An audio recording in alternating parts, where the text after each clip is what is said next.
What's up, everybody? It is another episode of the 5280 podcast.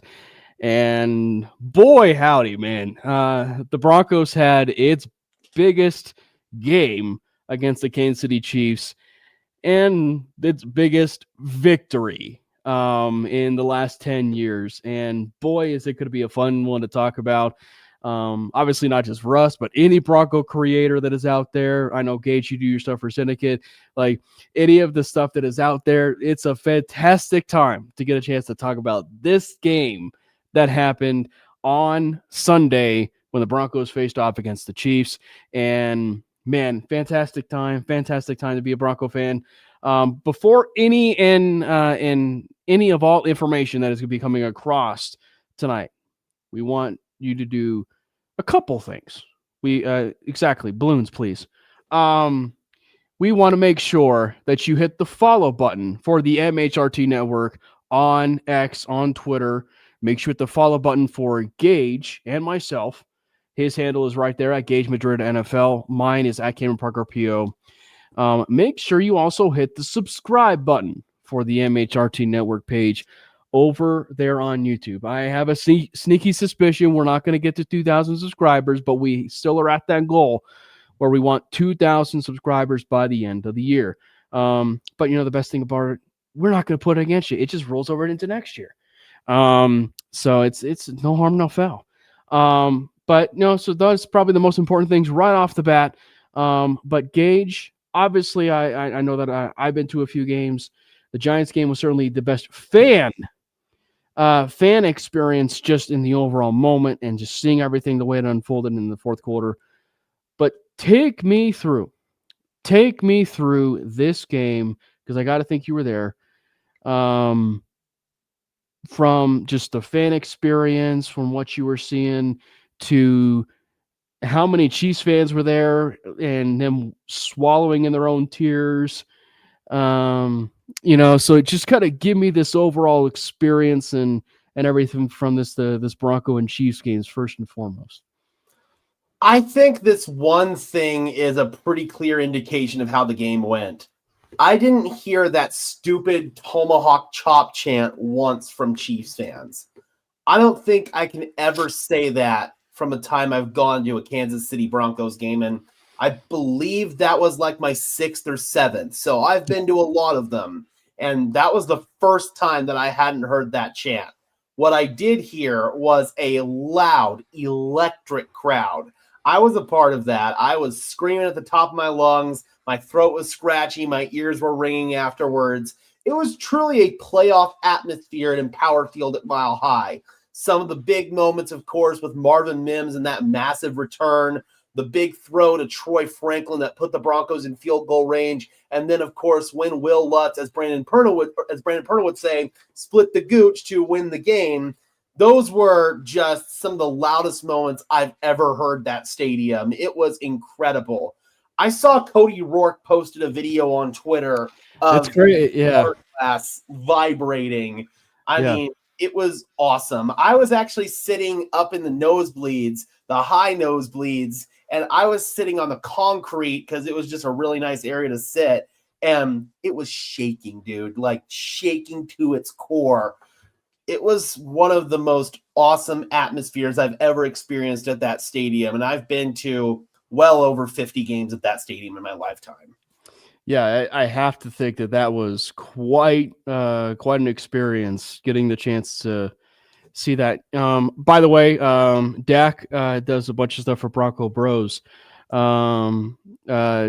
appears on there every once in a while. He also is part of the Orange and Blue Network, so make sure you go check out the stuff they do for the Orange and Blue Network. By the way, Victory Lap, we're just kind of testing the waters, it seems like, for some of the vertical stuff. And actually, it seems like we're getting a little bit more viewers that way. So just kind of think there's some stuff that we're kind of testing the waters. StreamYard, they released a feature where you can stream both horizontal and vertical simultaneously. I've been playing with it on Broncos Syndicate as well, and it's just a way to get extra engagement on the channel at the end of the day. Yeah. It is definitely one where I kind of enjoyed it. It took me a little bit, like, last week when I was doing the stuff for Mainly, that I was just like, oh, this is cool. like and then obviously seeing it on the Twitter side. So yeah, we're just kind of experimenting a little bit. The hat that I'm wearing is a 3 Nails hat. I actually just got it at Shields. So if you are, I will say that if you guys want it and you guys are living in Colorado, you guys can actually go grab it at Colorado Springs Shields down there. So yeah. Of course they don't have one here in Denver. Yeah, I funny enough, I was actually talking to my dad about it. I think that when you look at it, I think that it was like you would think there would be, right? Like, or at least like in Fort Collins or some of those like, other locations. Yeah. So so yeah, and I definitely am I definitely would recommend it going to Shields. All right. So let's talk about this game. Gage, let's talk about this game. Yes. Let us. I think the best way to describe this game was the perfect game you can script from all phases. And I mean all phases. And the Broncos have had some complete games, up and down, when it comes to, some of their games at points this year. But given the magnitude, but given the importance of this game, given everything that had been surrounding it, the adversity, the criticism, whether it been, or everything that had been surrounding that week, from whether it had been the quarterback, whether it had been anybody surrounding just the special teams unit, every one of those members of the team responded. I was listening to DNVR, and they actually were going through and they were like listing their top 10. And I was even like thinking to myself, it's like, it's impossible to list a top 10 because you could literally go and as you're stacking through and picking players, it's like, oh yeah, this guy had a good game. Oh yeah, that's right.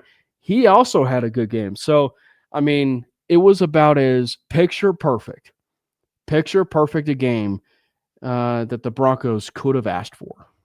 Yeah, I would completely agree. Like, there were a lot of questions that needed to be answered in this game, and I'd say every single one of them got answered. Starting off with Bo Nix. He had a lot of doubters coming into this one, and even some people in Broncos country who have historically been Bo-leavers, I've seen noise coming from them saying, ooh, we might have to pump the brakes, these last couple of weeks haven't been good.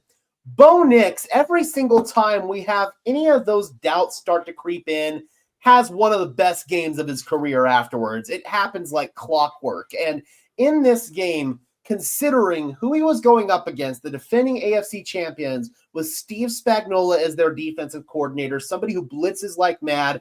Bo Nix has struggled against the blitz somewhat this year. He handled all of that stuff brilliantly. His footwork was impeccable. We saw his feet guide him through his progressions and get him to his third, sometimes even fourth read in the progression.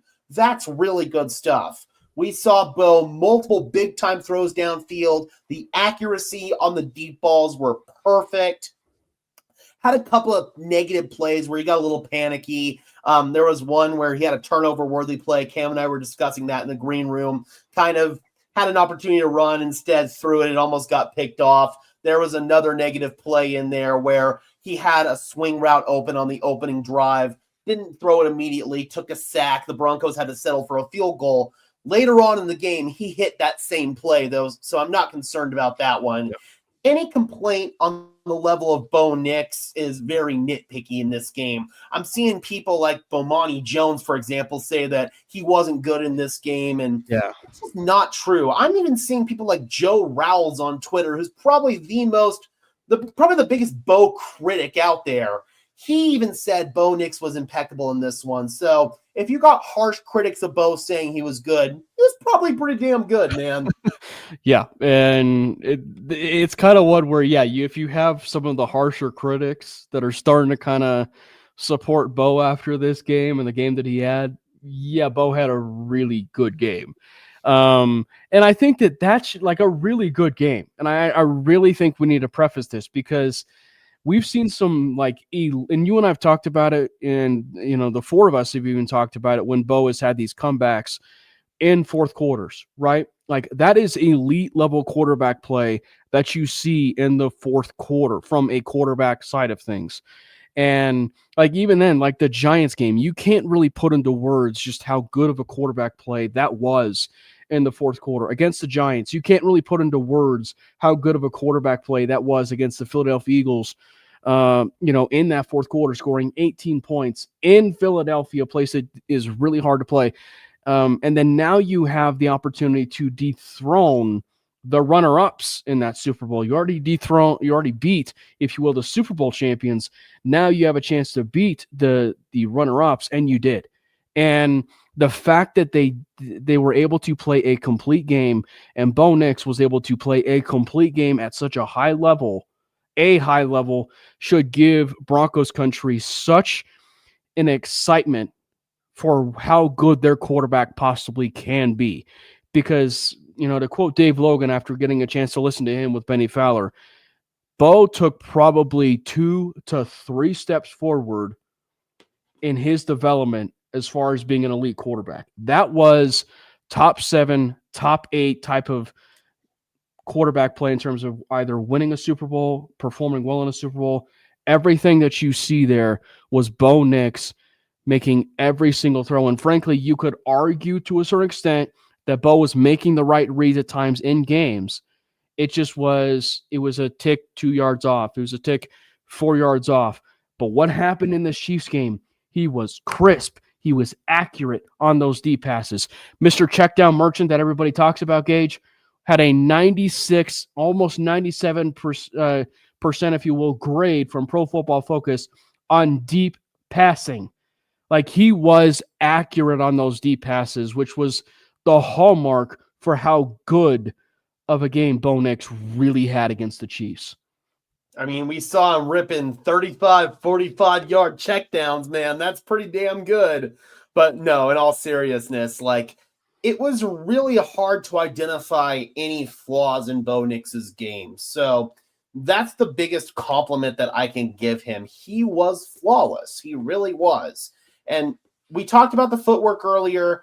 That's such a huge point. We've been having these discussions for weeks about Bo's feet just being off. He's not using his feet to guide him through the progressions. That step that he took, the fact that they utilized the mini bye to strip back to the basics and get his feet right, that's huge. And they've got even more time to correct some of that stuff because he can get even better in that area. And once he does, look out because he can start cooking.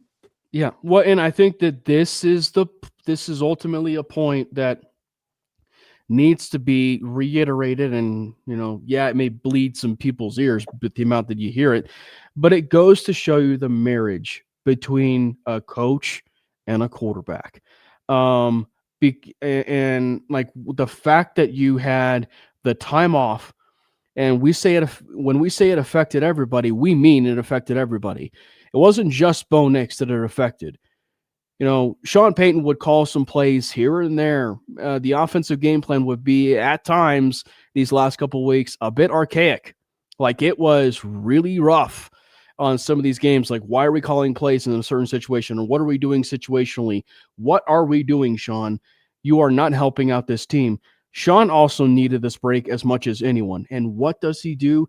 He adds different wrinkles to the game and to this offense that we didn't get a chance to see very much before. And frankly, the execution on all the way around was just flawless because, there were times where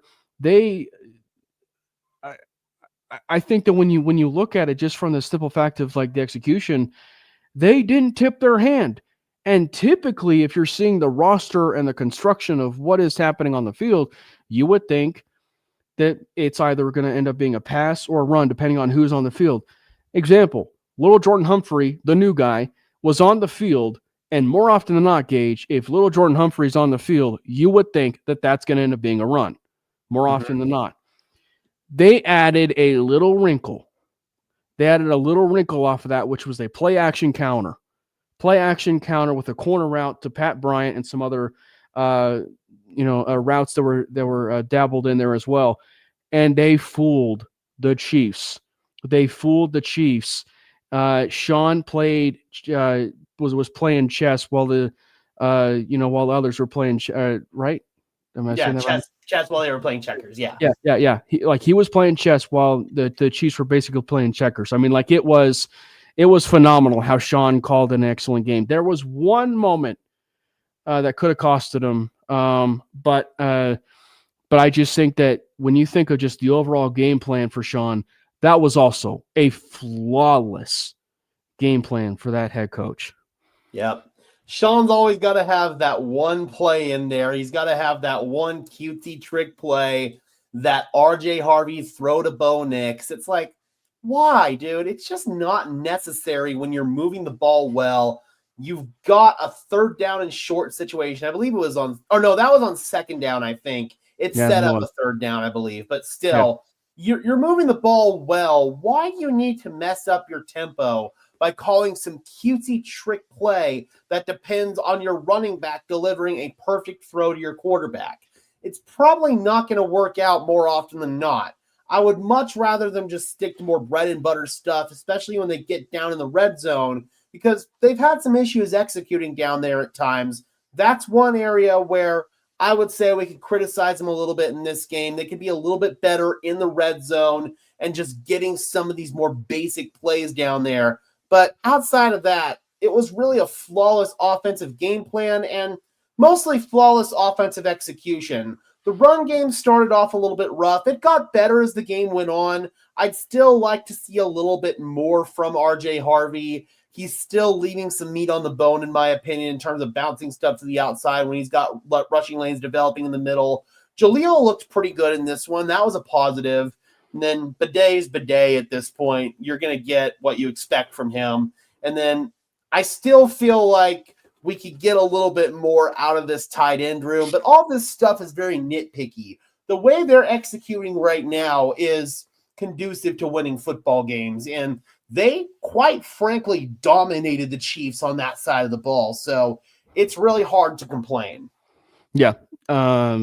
So, by the way, as far as clearing things up a little bit, we are actually not on our cell phones. This is just simply a format that is on StreamYard. So we are definitely not on our cell phones. If we were, look, see, I'm not on my cell phone. See? Yep, I have two cell phones. Both mine are right here. But no, it like I said, it is just something that we're kind of just tweaking, and hopefully we can see if we can see some better numbers. And it seems like we are kind of seeing a little bit of some better numbers there. It's funny. I see Big Mike's comment here. I haven't seen a lot of people talk about that. I've only seen one. Frankly, if Bo Nix does not knock that ball down, that's the difference in the game, because that is a clear as day pick six by the Kansas City Chiefs. And you could argue Bo probably took a little bit too short on the play in terms of like turning it upfield or whatever. I don't know exactly how the play unfolded, or the play was supposed to unfold, if you will. But RJ Harvey threw up a moon ball, and Bo knocked it down. Maybe that's why they wanted to call the play, was just simply to advertise the fact, meaning from Sean, that Bo Nix is the perfect quarterback.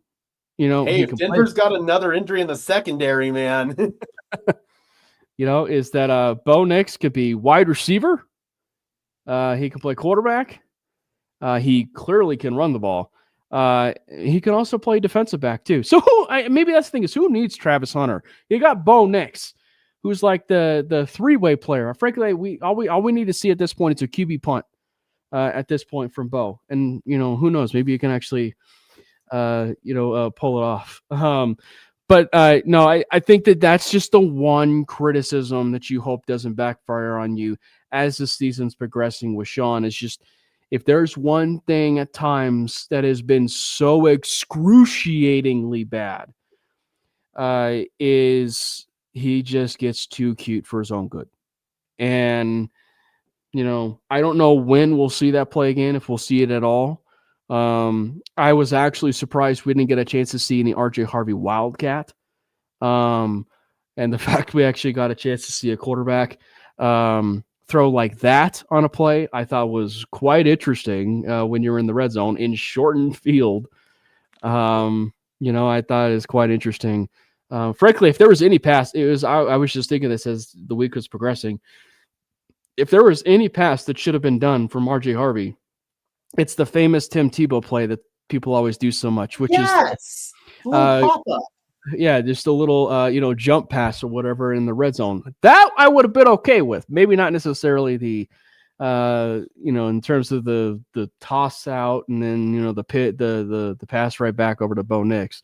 But still though, we're nitpicking. We're nitpicking. But I gotta say, man, though, that was such an incredible performance, because as we're kind of going down, everybody deserves praise so much for this game.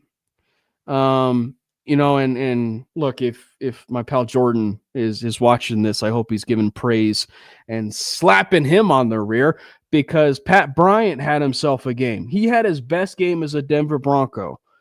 That was his best game as a Denver Bronco. And I think that, no, it's not flashy. Bryant has not been flashy per se, but he has clearly gotten better week in and week out with this Broncos offense, and kind of been a little bit of a safety net. And frankly, you could argue the safety nets on this team are multiple. Evan Ingram, Courtland Sutton, and Pat Bryant are like basically the safety nets now, for Bo, and obviously there's the Troy Franklin of them feeding him a little bit more.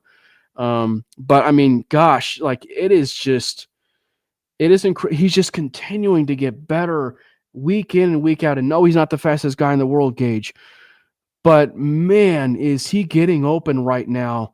And you're starting to kind of see it more and more with this offense. Yeah. I mean, he's a bigger target, so very quarterback friendly, and he is presenting himself open for Bo Nix, and he's getting those opportunities. We saw that deep ball connection. That was really sweet. Bryant did get shaken up on that play, but glad he ended up being okay on that one. But he's been catching pretty much everything that's going his way, even if it's just little short to intermediate stuff. He's got a really good rapport with Bo Nix on off-schedule scramble drill type plays. That's always going to get you more looks on offense.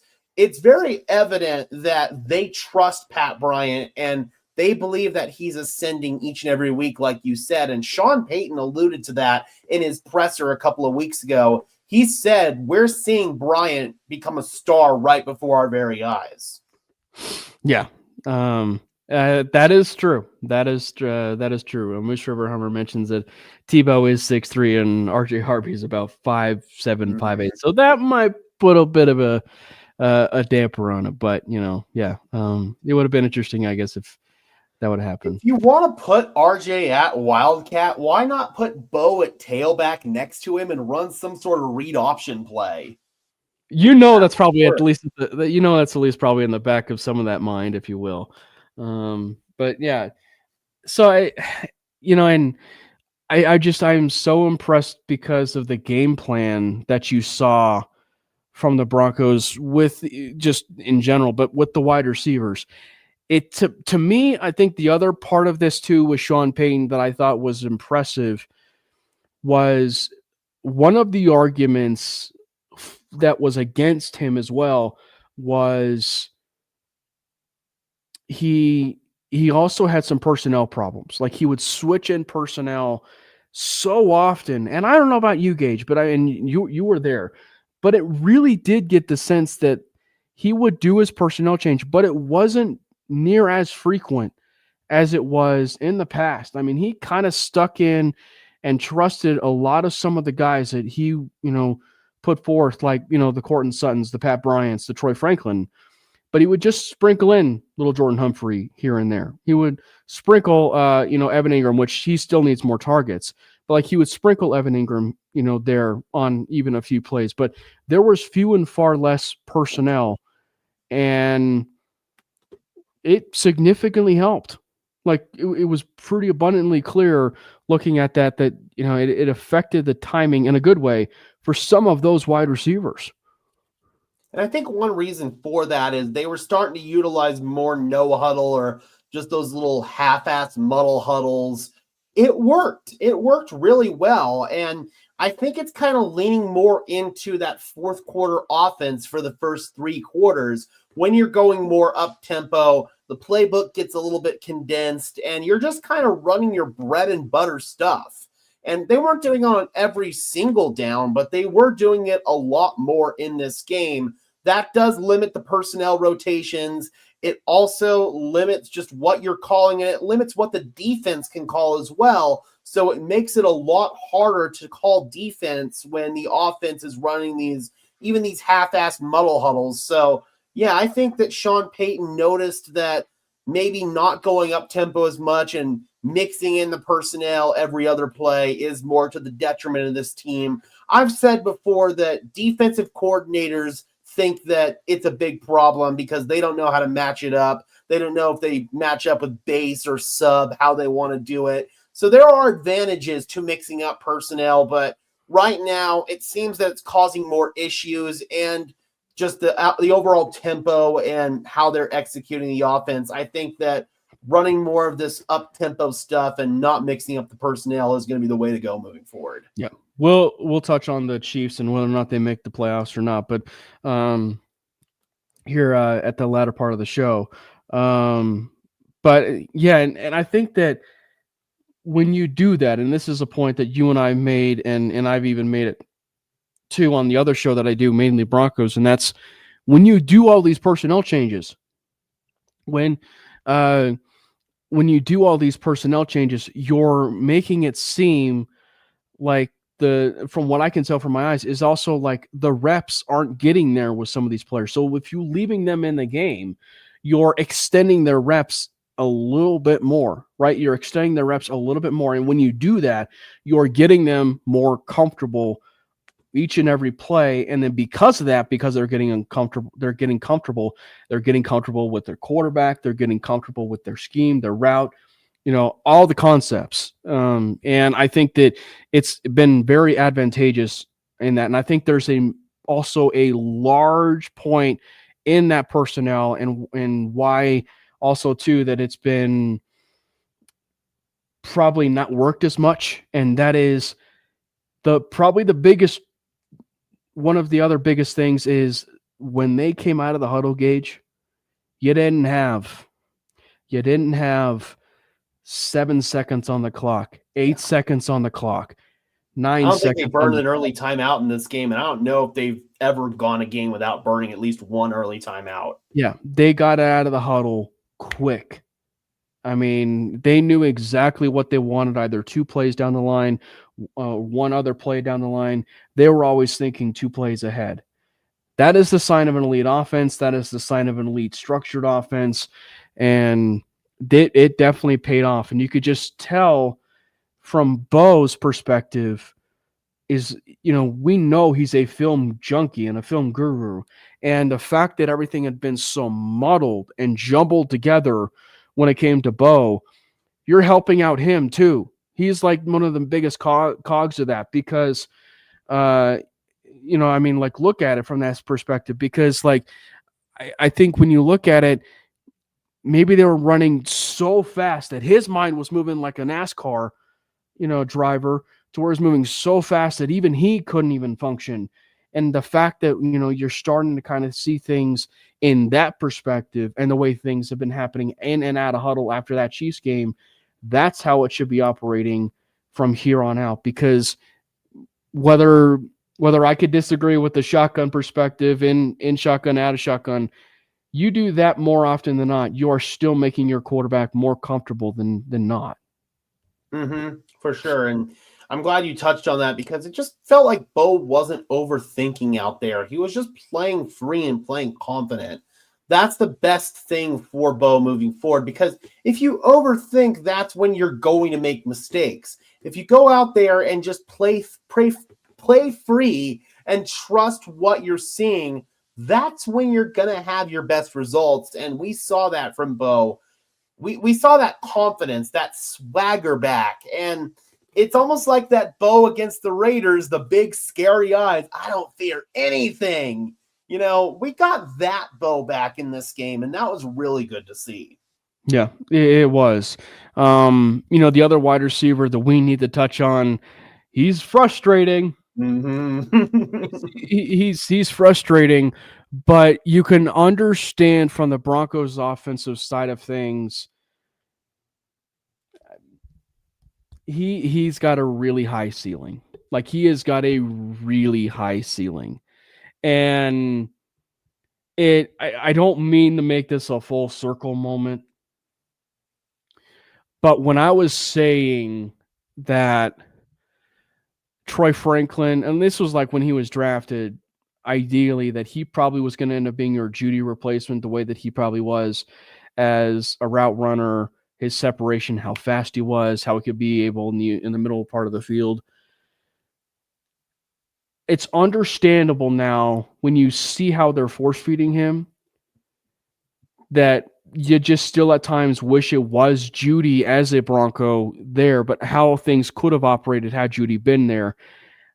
Because again, like we're at the point with Franklin where it's frustrating, but the moment he suckers you in and you criticize him, he's very much like his quarterback in this.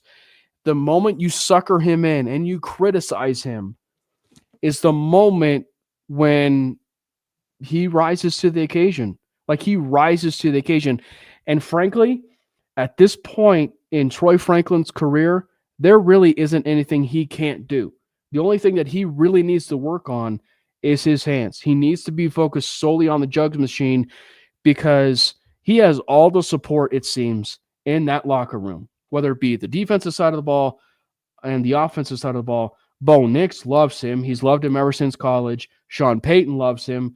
The only person that is going to push Troy Franklin to be even a better version of himself is Troy Franklin at this point.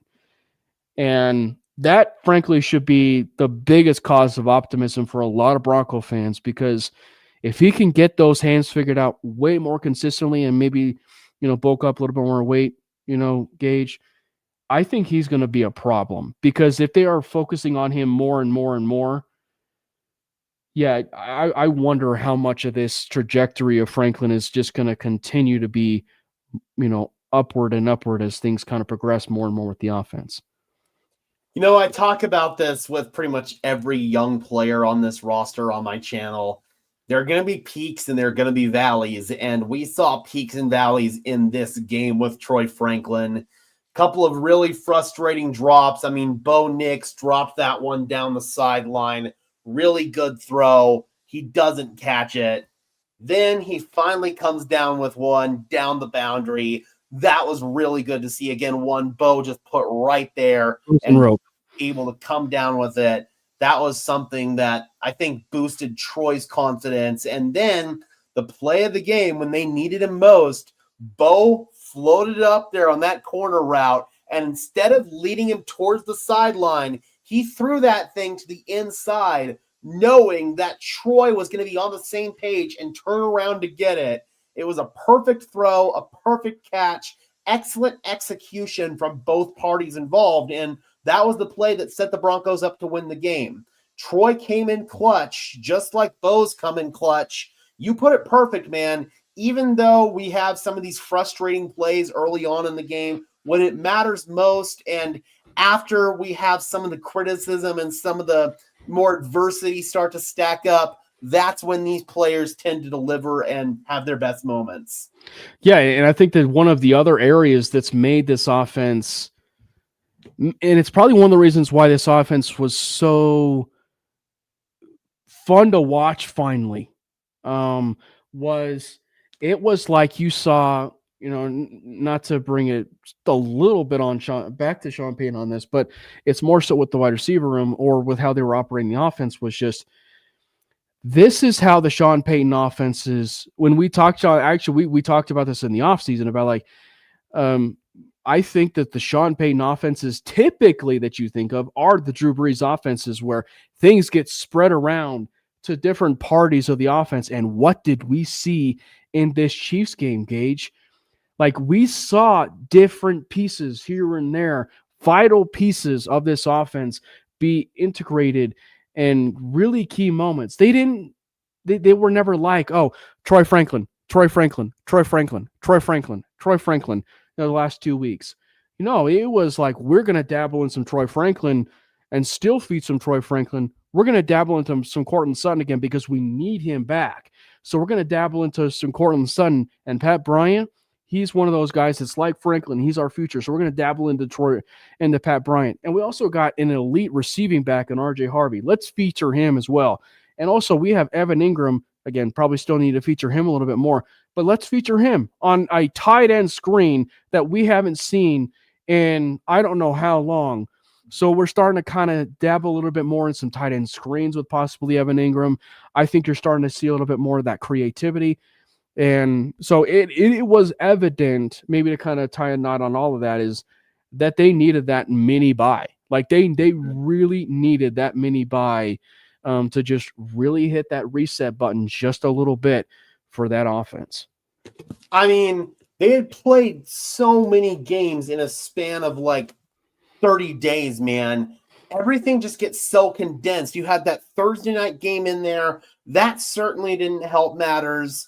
There's only so many looks you can run before it kind of starts to get stale and you need to go to some other areas of the playbook. And this mini bye week gave them the opportunity to self-scout, evaluate what's not really working so well, and make those necessary adjustments. This is a good coaching staff. They're going to recognize where the shortcomings are, and they're going to fix them. These fixes might not come overnight or between each game, but over the course of the season, a lot of these issues for the Broncos on offense especially are getting corrected. And I feel like we've gone this whole stream without talking about how incredible the defense was in this game. I mean, what they did on that side of the ball, dude, was freaking teaching tape on how you shut down Patrick Mahomes and the Kansas City Chiefs. They did not do anything well. The Chiefs didn't. And it was because Denver just out-executed them almost on every single snap.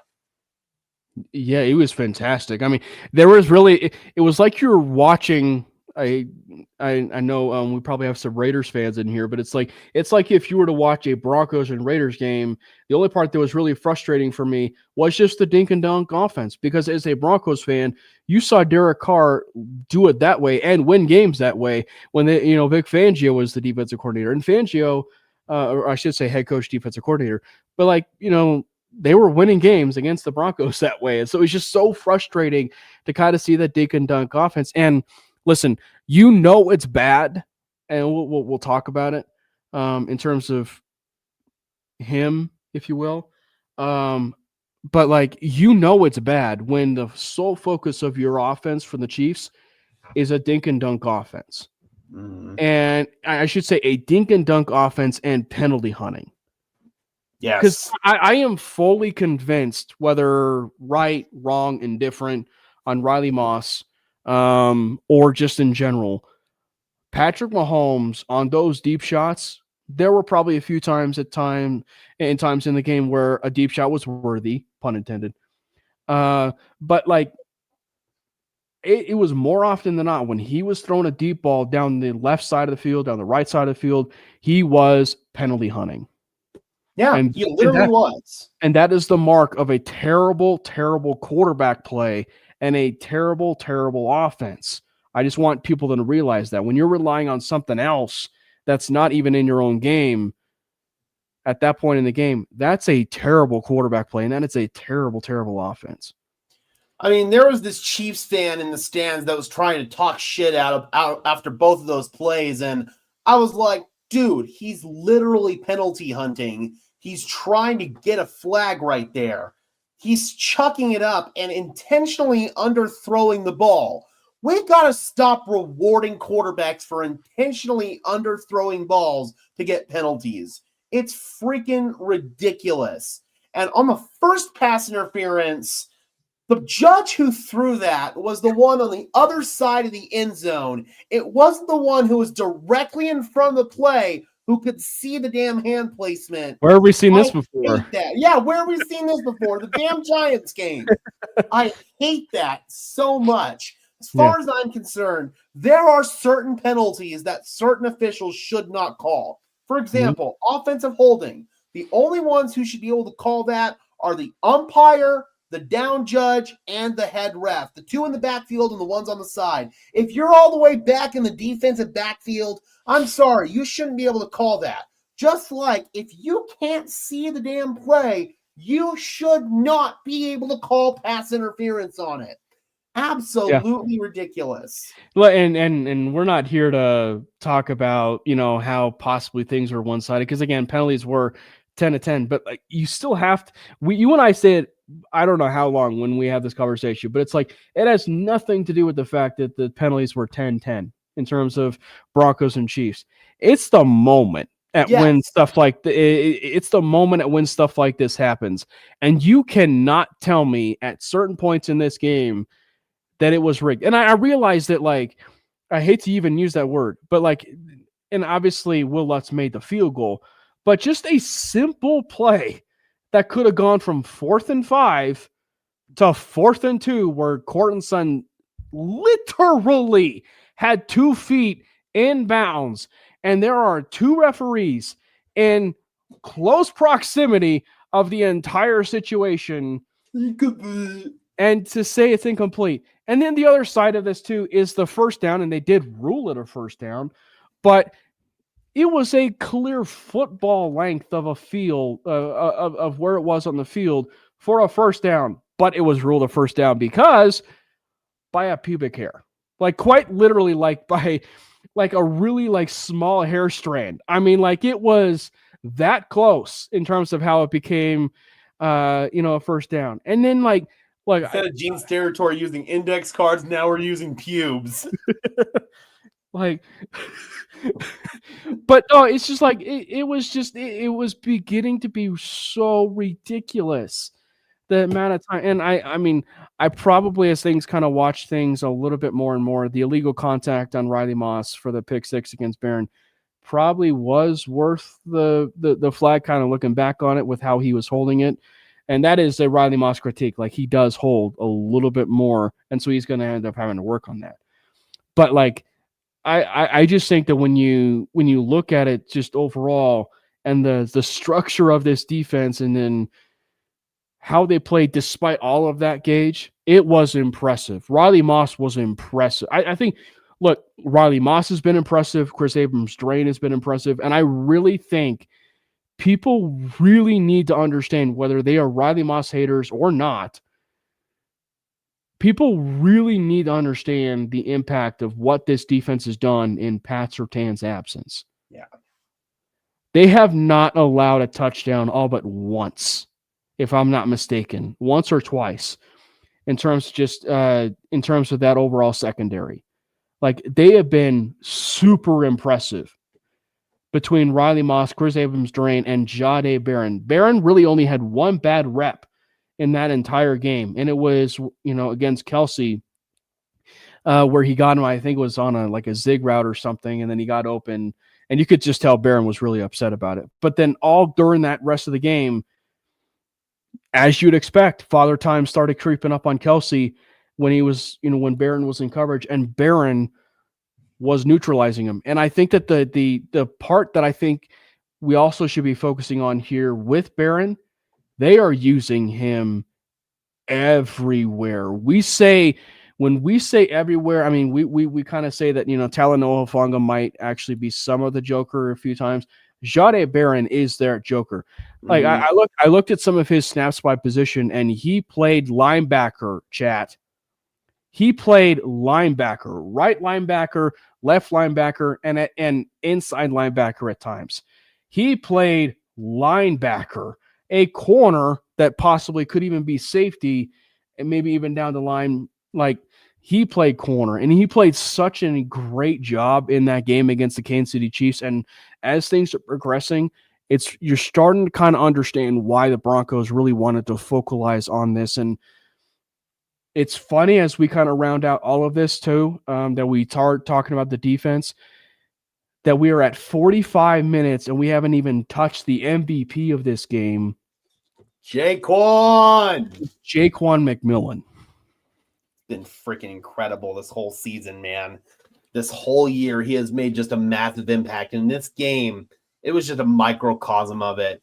2 big-time sacks on nickel blitzes. The first one was on that Hail Mary attempt at the end of the first half.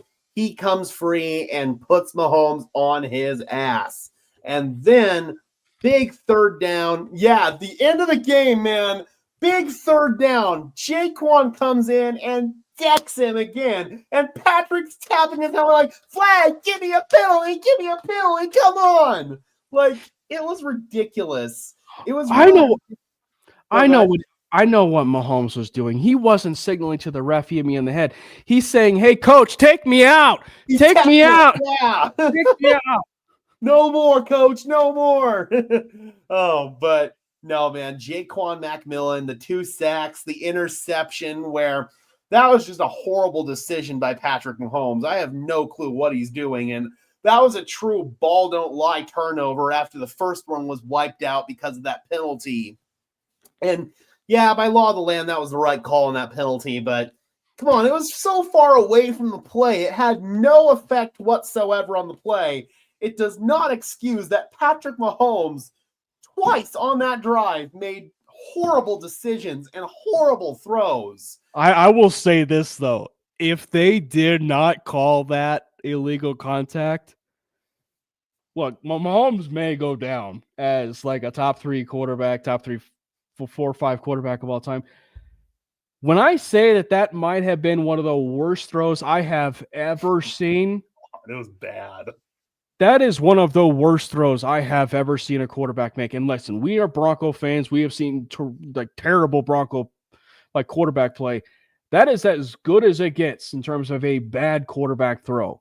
He literally lofted it up there. Maybe he was penalty hunting on that one, but he literally lofted it in the air to Travis Kelce all alone, and Barron's just sitting there like, oh, thanks. I didn't know Christmas came early, and literally took it in for a score.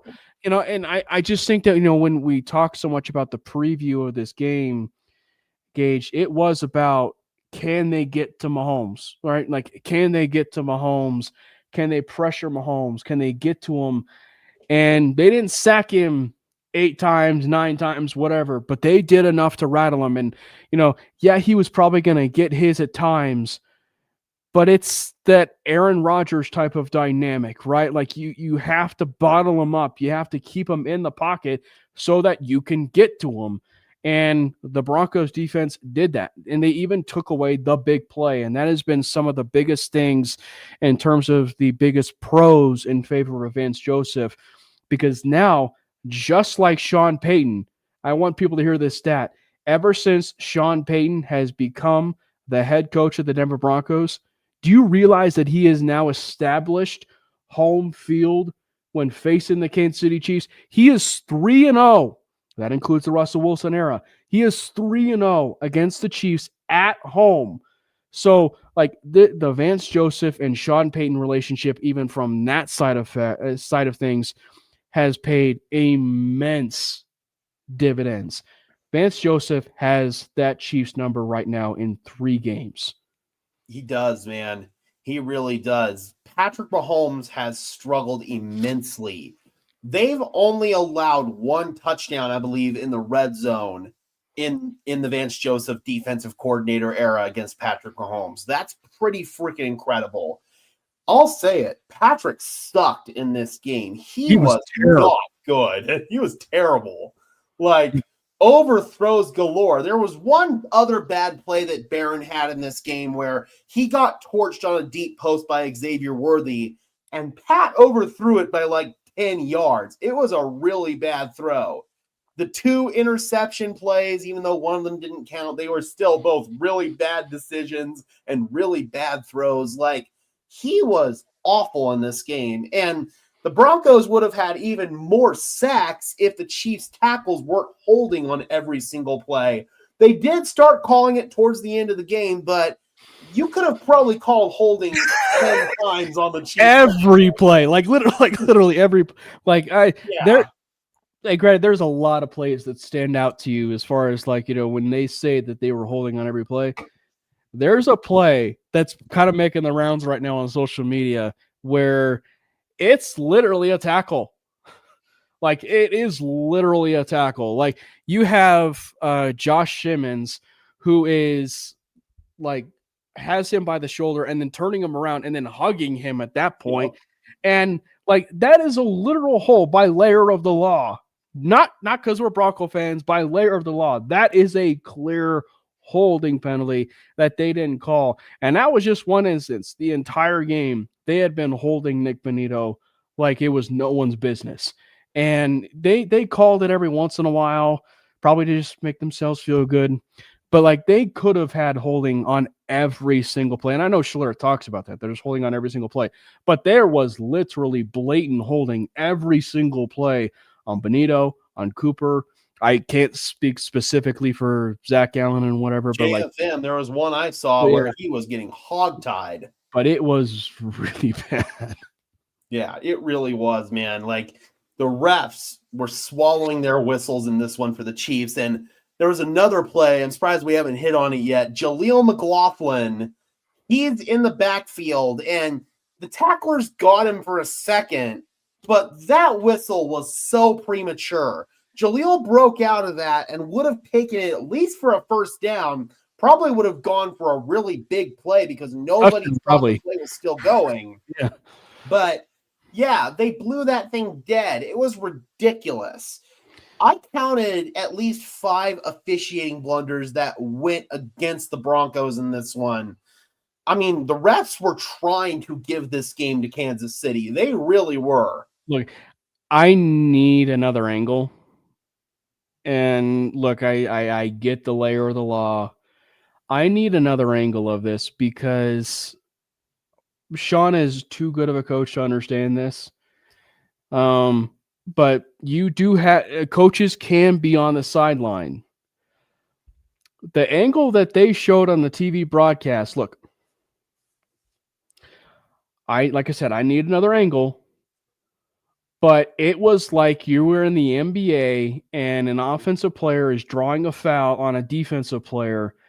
To me, it looked like the referee. It looked like to me the referee was trying to draw the foul on Sean Payton. Again, I need another view of it, but that's what it looked like to me. It looked like the referee was trying to draw the foul on Sean Payton, and I know that coaches can stand on the sideline.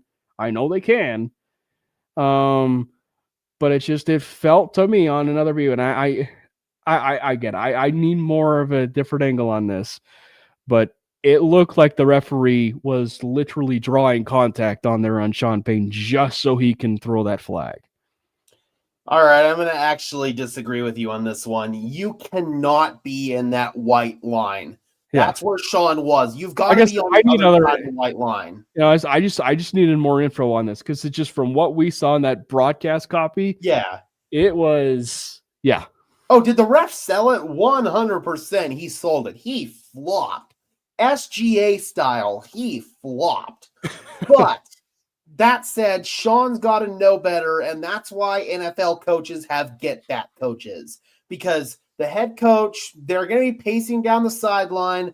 They want the best look possible at the play. They're going to end up in that white area, but that's why Sean McVay, he's the most famous example. He literally has an assistant that's dedicated to keeping him off that white line.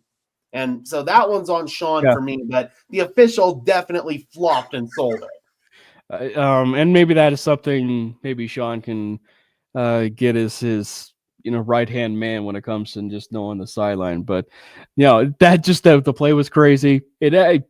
Funny enough, it didn't actually affect anything because right after that turnover, the Broncos turned in a statement drive and went down and scored the touchdown after that interception. Yep. So one of the other sections and pieces of this team we need to talk about and slap him on the rear because of the game that he had, and that is Darren Rizzi. Listen, when we say that it was a complete game, it was a complete game for the Broncos in all facets. The Rizzler showed up for the Denver Broncos, and I love the wrinkle gauge that he put in there, which was a Rizzi play of Frank Crum, the 6'8" offensive lineman who got in there, stuck those big Wyoming, paws up there and blocked the field goal kick. And then obviously, Will Lutz has been, frankly, an all-pro this year, for all the clutch kicks that he's been making. So he was fantastic. Sean Payton clearly has all the confidence in the world to look at him and say, hey, knock it through. So Will Lutz has been fantastic. The kick coverage had been fantastic against the Chiefs. All around, Marvin Mims, once again, welcome back. Maybe the best punt returner in the entire game. But the special teams unit was superb. If you listen, we've been critical of him the entire year, but if you were to have your best game, it has to be against the Chiefs, and they could not have asked for a better game from that special teams unit. Absolutely. I think Darren Rizzi also answered pretty much every single question that we had. Hopefully they can keep it up, but special teams has been such a big factor this season, and it was a really big factor in that Raiders game. Denver having unfavorable field position because special teams was getting penalties, or they were having those unlucky punts on the part of AJ Cole, literally pinning them at the 1 yard line twice. Then you obviously had Jeremy Crawshaw with his struggles. He bounced back in this game as well. So, yeah, special teams, there was really nothing to complain about on that side either. They were sensational. Yeah, they were fantastic. And welcome back, Marvin Mims. Maybe they can kind of dabble a little bit, into him and, talk a little bit about his, some of those plays and dabble a little bit. But, yeah, it was fantastic. That punt return was incredible. Like, it was a huge punt return. That flip field position and such a key moment of the early part of the game. So that was a huge return. All right. So let's kind of come back to, let's go back to this comment here. Will the Chiefs, to just kind of make this full circle a little bit here, will the Chiefs make the playoffs? Now, to preface it this way, right, Gage, is the Chiefs needed this game more, right? It was a big game for the Broncos, but the Chiefs needed this game more, and they failed. So now you had the Buffalo Bills game, right? The Bills game. Now you went on a bye, and Andy Reid lost after coming out of a bye, by the way. And so the Broncos beat the Chiefs coming after a bye. And now they're going to go face the Indianapolis Colts, who is also top 3 in the entire NFL right now. So quite a bit of a rough stretch right now for the Kansas City Chiefs. They really have to win out. Like, they have to win out to make the postseason, in my opinion. They might have like 1 or 2 games they can give, but not many. Like this Indianapolis game, maybe they could drop that one, but they're going to have to beat Dallas, Houston, the Chargers, Tennessee, Denver on Christmas Day, which I don't think is going to happen, and then the Raiders on the road. Those are their opponents after this Indianapolis game.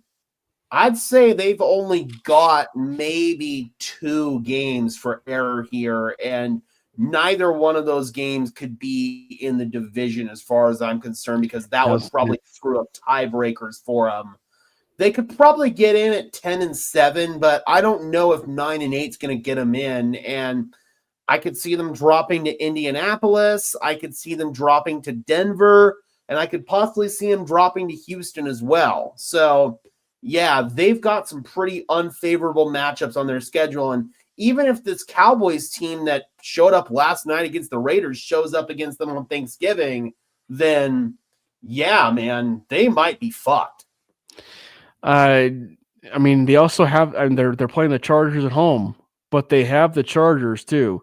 So it's just, yeah, it's one where they're going to need a lot to kind of come their way, if you will. But I think that when you look at the Kansas City Chiefs, they do play well at home. They do. They do play well at home. And And 1, 2, 3, 4 of these last 7 games for them are at Arrowhead. yeah, so it's going to be interesting. And if there is a time for urgency, it is now. And so it is going to be quite fascinating to see. There's probably going to end up being a lot to talk about. And I think that given the fact that we don't necessarily have all of the crew and we're on a bye week, we'll probably save it for next week, I assume, in terms of like talking about the bye week as a whole and like that midway point in the season. But gosh, I think to this game that the Broncos had against the Chiefs, and obviously the Broncos had, like, as we said, for a full year have never really put forth a complete game, right? Like have never really put forth a complete game. And they put forth their worst effort on Thursday, right? Like on Thursday. And I'll at least give a little bit of grace knowing the fact that they played the Houston Texans the week before, who've got a really, really good defense. And it was an elite defense, and that was a playoff-ish type atmosphere. And they came away in a game in the fourth quarter that frankly felt like that. Like it felt like a playoff game. Whether Davis Mills played or not, they came away with that victory. So I'll at least show some grace there. But they did have that rough game there, against the Raiders. But I would argue, Gage, that this was also, as we're saying, not just the most important game of the last 10 years, but also the most important game for this team moving forward, because now they should be able to have all the confidence in the world offensively to push forward now. So that's the side of this too, is if you're objectively looking at it from the Broncos side, if you pair this with an elite defense, the Broncos are going to be a very tough out. They might lose a game here and there, a game or two as things are kind of winding down. But this is going to be a very tough team in the playoffs with how they're playing defense. And if that is the kind of play that you're going to be seeing from Bo Nix, they're going to be incredibly tough to beat, because obviously where the way things are trending, they're the number one seed. They are the number one seed. And even if they're the number 2 seed, they're going to have home field. They are going to have home field advantage for at least a couple rounds. And that is a big deal for them. So they're going to be a tough out if this thing is going to be unfolding and the confidence is at an all-time high after that Chiefs game. Yep. I'm already starting to stash away cash because I'm feeling like I'm going to have a couple of home playoff games that I'm going to have to get tickets for this year. So how would you say, in terms of, though, like the fact that this Chiefs game could be the pivotal one? And I think arguments could be made for any point when you do fourth quarter comebacks. But given the fact that this game happened with the Chiefs, like, this could be that pivotal moment for the entire team and offense for them to really push things forward now for that, final push as things go for the playoffs.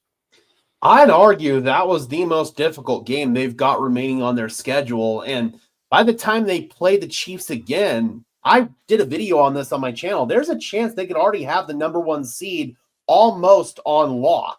So I don't know, man. They've got some really favorable games on their schedule. They've got the Commanders, who aren't playing very well. They've got the Raiders again. I think Denver's going to fare a lot better in this Raiders game with a full week of preparation as opposed to it being on a Thursday night game. Then you've got the Packers, the Jags, 2 teams where you're not really sure which version of them is going to show up on each given week. Is the good version or the bad version going to show up? And even if the good version shows up for both of those teams, I think Denver could very easily beat both of those guys. Then you've got the Chargers at home week 18 after that Chiefs game. By that point, Denver might be resting starters. Like, the Broncos very much control their own destiny. That's what this win bought them. That bought them the ability to control their own destiny. If they play their cards right, they could have this number 1 seed locked up pretty quickly. 1 or 2. like the number one seed or even the number 2 seed, and I wouldn't even rule that out just because the bye week's going to happen, and after the bye week, I think by all intents and purposes, the Patriots are going to end up. I think we could say win against the Cincinnati Bengals. Crazier things have happened, but but I think we're expecting a win there. And then after that point, that's the Patriots will be the number 1 team, in the NFL at that point. But like still, because we have to preface this again. We have to preface this again from a Broncos perspective before the season, and that was one of the goals, if not one of the goal, if you will, for this Bronco team was hosting a playoff game, right? Like, and whether that is winning a division and they go 11-5, right? Like, or winning a division and they're 9-7, right? Like, the fact is that they are on a trend where they are going to be hosting a playoff game. Now, but it doesn't change the fact that we are on a trajectory gauge where they will be hosting a playoff game, which that is already more positive in favor of where this team was a year ago. Absolutely. But at this point, you've got bigger fish to fry. Like, You've got a legit shot at this number 1 seed. You've got a shot to punch your ticket to the divisional round before you even play a playoff game. That's what you should be chasing right now. And I look at the 2 teams that you're competing with right now for that spot.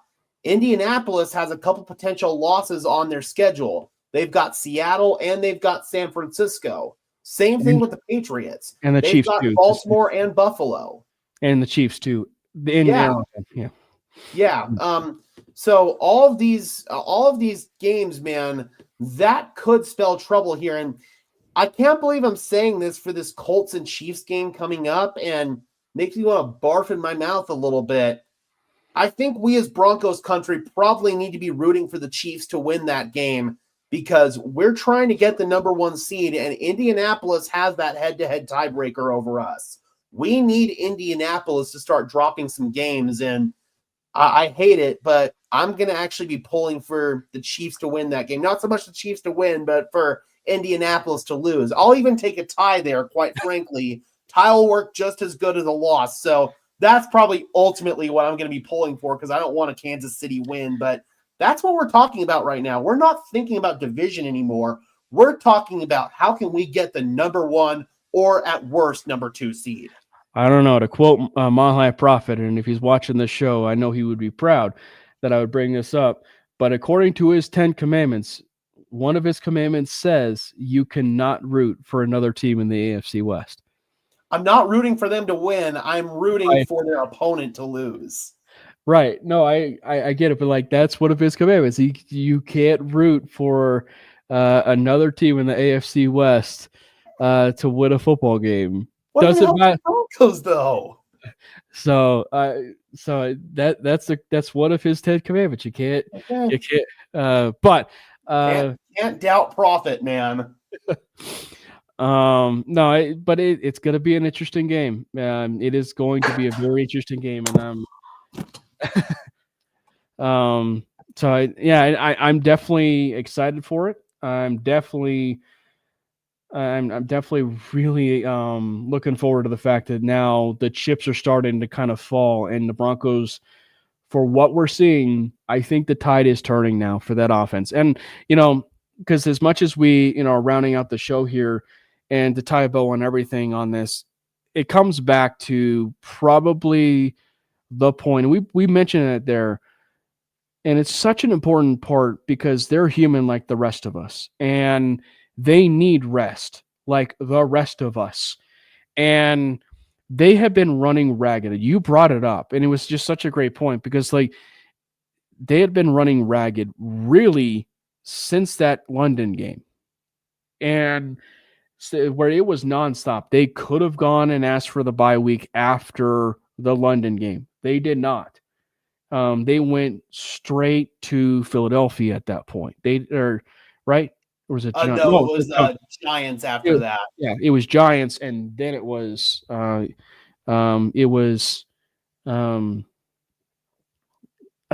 it the Philadelphia game after that or whatever.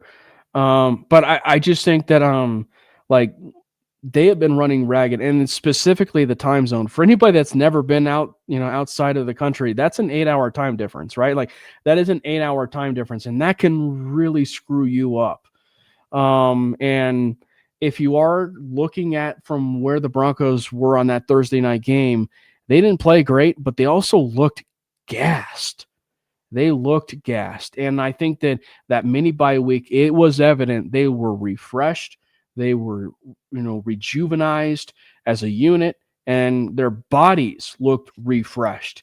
And so I think that now having this other bye week, which according to Sean Payton, they are going to basically take the entire week off, right? Like he's told the staff, he's told the players that you can take the entire week off, through Sunday and be back here on Monday, right? There's one guy I don't want to take off, though. I want Bo Nix to take this week and hone in on his footwork even more. Right. He needs to stay in town.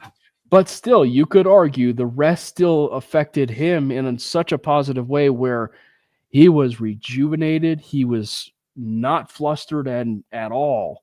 And so this team really needed that reset. And they're going to have even another reset after the biggest game in the last 10 years.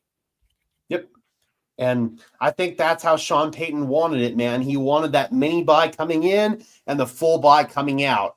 He knew the stakes going into this game, and people were talking about how maybe Sean was saving some plays or saving some certain looks for that game. Maybe. Very possible, but more importantly, I think he wanted it to be bookended by rest. Yeah. So it's going to be a fun one. Obviously, the Broncos are going to get a W on the bye week. So it's going to be a lot of fun getting a chance to kind of twiddle our thumbs and get a chance to see all the games unfold. And, who knows? We'll see if the chips kind of fall to what may on some of the games on the schedule. The Chiefs and the Colts is definitely probably the biggest game from a Broncos side of things on the docket on that one. But it's going to be a lot of fun. Get a chance to just really enjoy some NFL red zone that's not your own team, for it. It's going to be a lot of fun. And to everybody that has been in this chat, I just want to say thank you. You guys are incredible. To, Broncos country, you guys are amazing. Again, make sure you guys follow both Gage and I. Gage does incredible work. Obviously, not just here on the 5280 podcast, but he does great work over there with Broncos Syndicate. Make sure you subscribe to him over there as well. At Gage Madrid NFL, they're over there on Twitter. You can follow me at Cameron Parker PO. Make sure you subscribe to the MHRT Network page. As I said, we are pushing for 2,000 subscribers, but like PTO, they roll over to the next year. So if we don't get to 2,000 subscribers, it rolls over to the next year, and we, push for 2,000 in 2026. We'd be remiss if we didn't talk about some of those other shows we do on the network. Fantastic shows right here on the network. We are going to be having another Broncos related show for myself, Jordan Lopez, and Brandon Miller tomorrow, called the Mainly Broncos podcast that you guys can tune into at 7:30. I'm working through the details. I may or may not have Parker Gabriel on the show. I don't know if it's going to end up being tomorrow or next week. Given the fact it's the bye week, it's at least a good thing. And given the fact it's a bye week, it's a good time to actually get a chance to talk to the insiders and get a chance to get some information. So, again, we absolutely love you guys. Thanks again for the comments. And we will see you guys next week for celebrating a restful bye week. Fast lane when I pass in the street, bag of money in the passenger seat. Simcoe's been asking for me on the road from the west to the east. Way up, I might never come down, cause the coast's racking up the flame out.